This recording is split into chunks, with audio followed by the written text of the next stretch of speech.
Hey, welcome to the first episode of the Hey podcast. My name is Joey D. I'm your host. Uh, just a fan, just a longtime fan, former 30-plus year radio broadcaster who've been looking for an outlet to talk about my Bills, and the time has come. I thought about it all last season. Now is the time. Opening day of training camp. What better day to start than today? A lot of stuff happened today. I don't know if you caught it. From Pittsburgh, New York, up there, just outside of Rochester.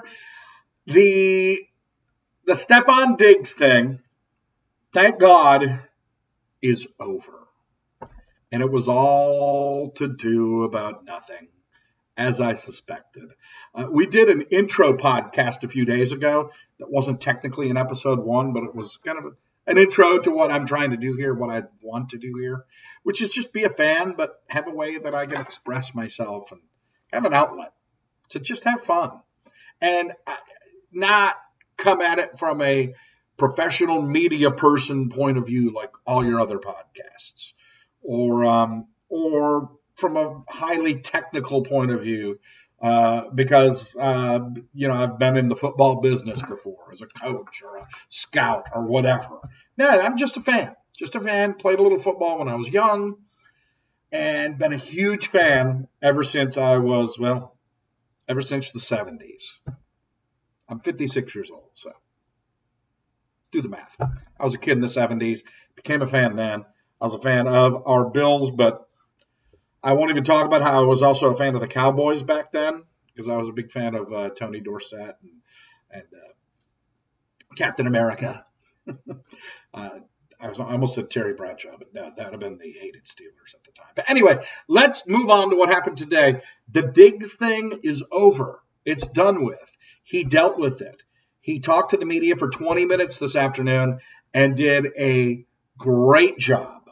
I mean, he answered every question, did it concisely, and it's pretty much what I thought it was. Had nothing to do with play calling, and it had nothing to do with, he even said, he goes, it's ridiculous that people thought that I was upset I wasn't getting the ball. I've had over 100 balls thrown my way every season I've been in Buffalo. That's not a problem. He said this. And then he goes on to say, play calling?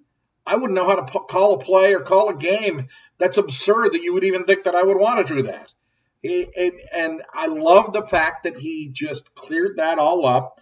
And I truly believe it probably had a lot more to do with execution of plays on the field. He even mentioned being on the same page and being, in sync, like during a big play, things just not working out. And why did they not work out? And what we need to fix this. And what do we need to do? And he just talked about how frustrated he was that, he used the term about pushing the big rock up the hill and you just can't get it up there. That's been the Bills the last 3 years. One of the best teams, if not the best team in the league at times, and just can't get that rock all the way up the hill. They get it most of the way. My hat is sideways, and it's driving me crazy. Okay, there we go. Now that I wear it all day, and then when I look at it here, it's like, okay, all right, there we go. That's better. Believe, by the way. But yeah, I like the rock up the hill analogy that he gave, because if you think about it, it all happened late last year when they just didn't seem to be fully in sync, and yeah, I think a lot of it did have to do with the feel on the sidelines and whatnot, the Damar Hamlin thing, and the season and how everything went wrong, and they fought through it, and they fought through it, and they fought through it, and they just didn't have any fight left. I think that's part of it. But I also think it's just not connecting at key moments late in the season. Yes, they were the number 2 offense in the league. Yes, they were in the top 10 in red zone efficiency. Yes, the offense was this, and this. Yes, they were 13-3 last year. But late in the season, you can kind of see after the Damar Hamlin thing, they struggled at times, especially the offense. And I see that rock up the hill thing. You think about the previous 3 years. 3 years ago in the playoffs, Diggs against Kansas City, standing there like this, staring at the celebration by himself on the field. Then the next year, 13 seconds, and how heartbreaking that was. And then last year. And it just seems like every year it's something. And Diggs, he even mentioned in his press conference, he said, look, he said, I got more years behind me in football than I've got ahead of me. And the fact that he is such a competitor and he desperately wants to win. And it just seems like his whole career has been, they seem to be like when he was in Minnesota even, they were good, but they weren't good enough. Then he gets to Buffalo, it's like, okay, we are good enough, but it's always something. And Diggs is really frustrated by that. And I love the competitor in him, and that's exactly what this comes down to. It comes down to how much of a competitor that he is, that he reacted that way. Maybe that's not the way to react in front of everybody. But I love the press conference today. I love his demeanor. He was real. And I think that I've got more years behind me than ahead of me. I think he's personally feeling, when's my time going to come to win it? My time's getting shorter. I'm not going to be on top forever. Come on, let's do this. We've got the team. I love that. So I think the Diggs stuff is over, and I love. Maybe this will help propel them a little bit. We'll see. Offensively, battles to watch in training camp. I keep looking over here. I got notes. I'm going to be real again. Yes, I have 30 plus years of professional broadcast experience, but not as a talk show host. I was a radio music disc jockey, country radio, pop radio, classic hits radio, and so if you catch me, and I was never on camera, so it was always when I was broadcasting, I had notes and I could read them, and you couldn't tell because you couldn't see me. You can see me now, so you're going to see me looking at my notes so that I don't lose track. Yeah, the brain ain't what it used to be. What do you want? All right, battles to watch here in training camp. These are Joey B's top battles to watch. My battles to watch. Again, just from me as a hardcore fan. From my standpoint, number one battle to watch in training camp, to me, number one as in most important to the team, and it's so up in the air. Cornerback number 2. We got Trey White at CB1. We're good there. And they're saying indications are they expect him to be fully back, not like he was last year when he came back after the injury and he was still kind of apprehensive. Hopefully he is fully back to full-on Trey White. Trey White, hockey goalie. I love that stuff. It's funny. Okay, so cornerback 2. Who is it going to be? Apparently today, for the first day of training camp, they had Dane Jackson line up as the starter, which isn't surprising. That's how McDermott does it. To open training camp, he would rather have the guy with the most experience start in that area and then work the other guys in and see what happens. It's not at all surprising. I probably would have bet the house that Dane Jackson would have been the starter most of the day today. That's how McDermott likes to coach. And I'm not saying that's wrong or right. That's how he does. So it's Dane Jackson, who I think is solid. But I think he's a really, really solid backup. I would really like a better number 2 corner. And there's Kaiir Elam. There's Christian Benford. And to me, there's kind of a wild card in there. Cam Dantzler, who we signed as a free agent, been a starter in Minnesota, was I think a second-round draft pick. Or was he even a first-round draft pick? 4 years ago. Been in the league 4 years. Just didn't work out in Minnesota. He's got all the talent. He's got the talent of like a first or second round cornerback. He's got those skills. A wild card, I think he makes the team. Not sure as a starter. I think it's really Kaiir Elam, Christian Benford, Dane Jackson. Between those 3. And I don't even know who I would lay odds on. Benford, every time you count Benford out, it seems like he comes through. I love the way Elam played last year.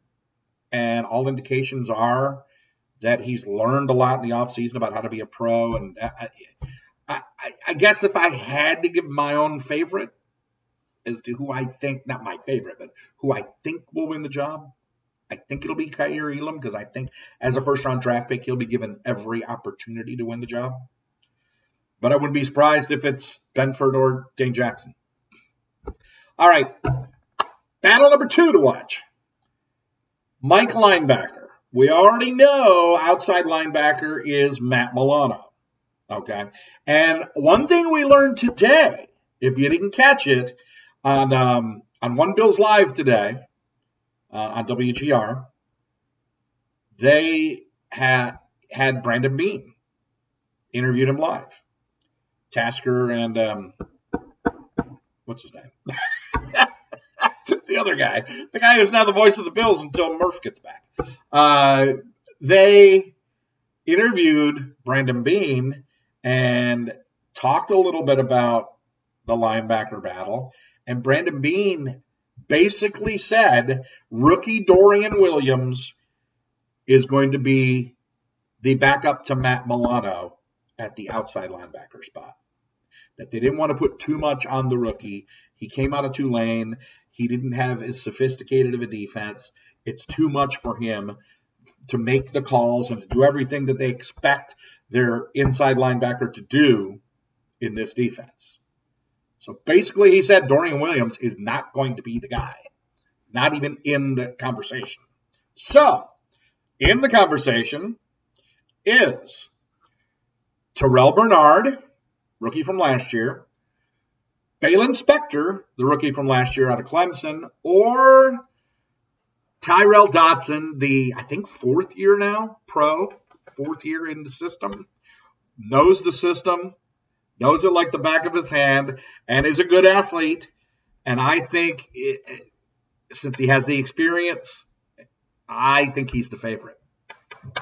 I think Terrell Bernard or Baylon Spector would really have to wow the coaching staff, would really have to wow McDermott to win the job at Mike linebacker, replacing, of course, Edmonds. So yeah, I think it's Terrell Dodson. I think it's a battle to watch, though. I think that's battle number 2 to watch. Battle number 3. I think both offensive guard positions are up for grabs. I don't think either one's nailed down. And I think there's several guys that are in the conversation. What? I've got 1, 2, 3, 4, 5, 6. 6 guys in the conversation. 6 guys. Now, truthfully, I think it's between 3 guys, but could be 4. And there's only 2 spots. Here's your guys. You got Ryan Bates. We'll go for the holdovers first. Ryan Bates was a starter last year. But last year, the thought is that we need to in the offseason, the thought is we need to upgrade our guards. So Ryan Bates was a starter last year. He's also the backup. My thought is he's also the backup center. And Mitch Morse, if he gets another concussion, God forbid, I know when he got one last year, he was thinking about it. Retirement might not be that far ahead for Mitch Morse. So Ryan Bates is the backup center. Keep that in mind, which I'm going to keep in mind when talking about this. And then you've got Quessenberry, who is a really good backup. And you've got Ike Bodker, who was out all last year with an injury, coming back, and the Bills love Bodker. They've loved him since, I think they drafted him. I think he's a draft pick. And then they've got 3 new guys that are really in the mix. You got Connor McGovern, who they signed early in free agency, who out of Dallas, and I think he is a prime contender. I think he is prime contender number 1, truthfully. Connor McGovern. I think he's going to win one of the spots. You got David Edwards, the guy from the Rams, who was a starter with the Rams. Started with the Rams a couple of years ago when they won the Super Bowl. He is also a guy in the mix. And then finally, your rookie, the second-round draft pick, O'Cyrus Torrence, who a lot of people were saying he was really could have been a first-round draft pick. Big O'Cyrus Torrence. Now, Again, it's not like McDermott to give a rookie a starting job, but that could happen. But I think he's really going to have to wow because you've got some guys with experience. I think O'Cyrus Torrence maybe starts the season as a backup, but if there's any kind of injury, especially once you get past like halfway through the season, once he kind of gets into being a pro a little bit, I think he could be a guy one of the first guys off the bench, if not the first guy off the bench, to fill in for anyone injured and maybe even slide into a starting spot after that. But I think Connor McGovern, he's my money bet to win one of those two spots. And that other spot, who knows? David Edwards, Ryan Bates, O'Cyrus Torrence, Quessenberry, Ike Butker. I don't even think all these guys can make the team when you look at the numbers. One of these guys could be prime trade bait, truthfully. And then finally, wide receivers. I think it's an interesting position, and I think mainly after your first two or three. Obviously, your first two is Diggs and Davis. We got that. Number three is going to be interesting because I don't think this team has a pure slot guy. I think it's got pretty much every other guy there can play slot. And I think guys are going to go in and out of that, including Dalton Kincaid, your rookie tight end, could be playing a lot of slot. So I think you got Diggs, Davis, and I don't even know who really your three would be. It would either be Shakir, who should play a little bit bigger role this year, or it could be Hardy. Because Hardy is that speed, little guy, faster than McKenzie even was. And I think Hardy kind of is your, quote, slot receiver. But Hardy also has that straight line speed to play on the outside. So, yeah, Hardy is probably the fastest guy we've had in a while. So you got Diggs, Davis, and then there's Trent Sherfield, who, from all indications, can play any position you want him to. And PFF rated him the top blocking wide receiver in football last year. Gabe Davis is also a very good blocking wide receiver. Which the only guy I haven't talked about is Justin Shorter, who may be the fifth guy, probably will end up, if they keep six, he'll be probably the sixth guy. If not, they may try and sneak him on the practice squad.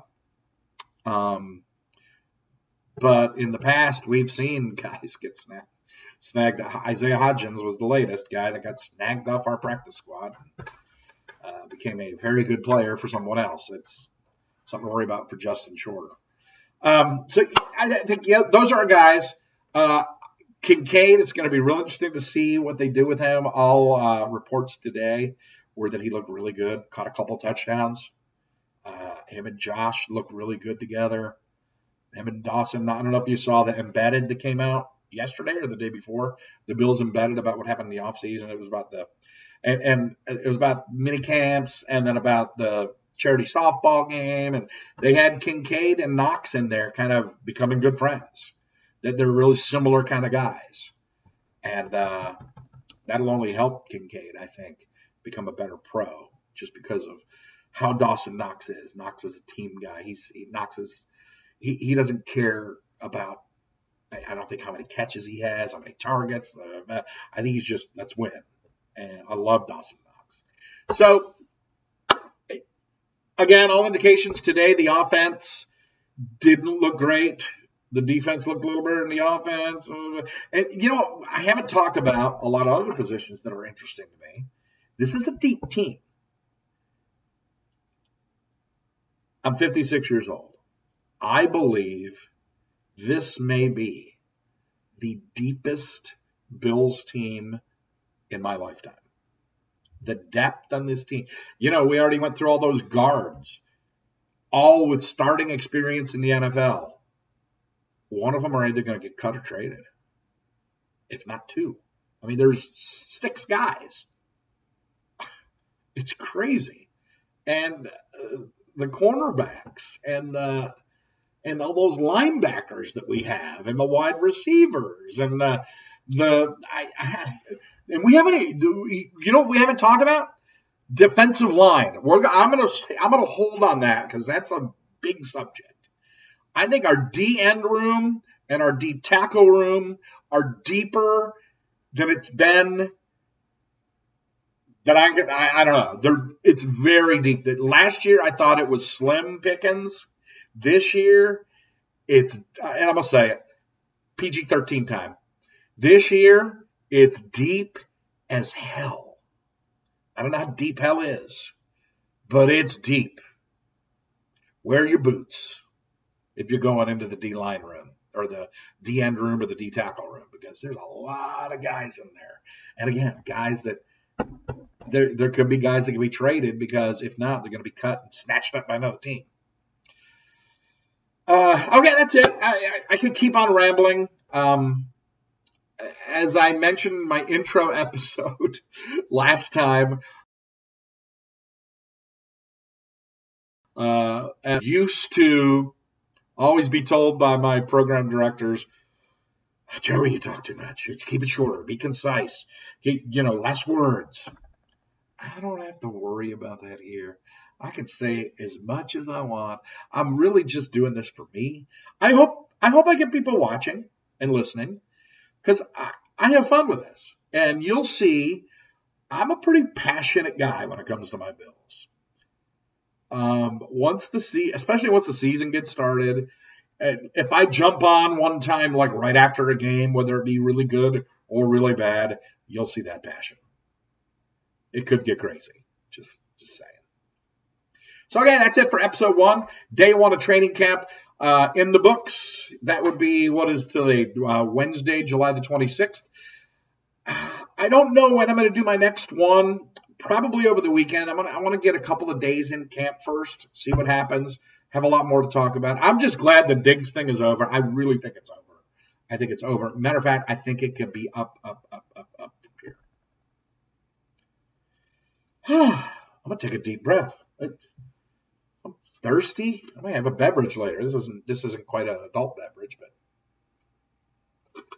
I might have to do a good bourbon later. I'm supposed to go pick someone up from my sister who's in town. We're kind of staying with me right now. Anyway, I got to go pick her up later from her job, and works at a restaurant. I might have to have a bourbon overlooking the water, overlooking the beach and the marsh in Murrells Inlet, South Carolina, the Myrtle Beach area, which is where I live. So anyway, that's a wrap for today. I'll see you probably in the next few days, for sure by the end of the weekend, for episode 2. This has been a Bills podcast. Thanks for watching. Go Bills!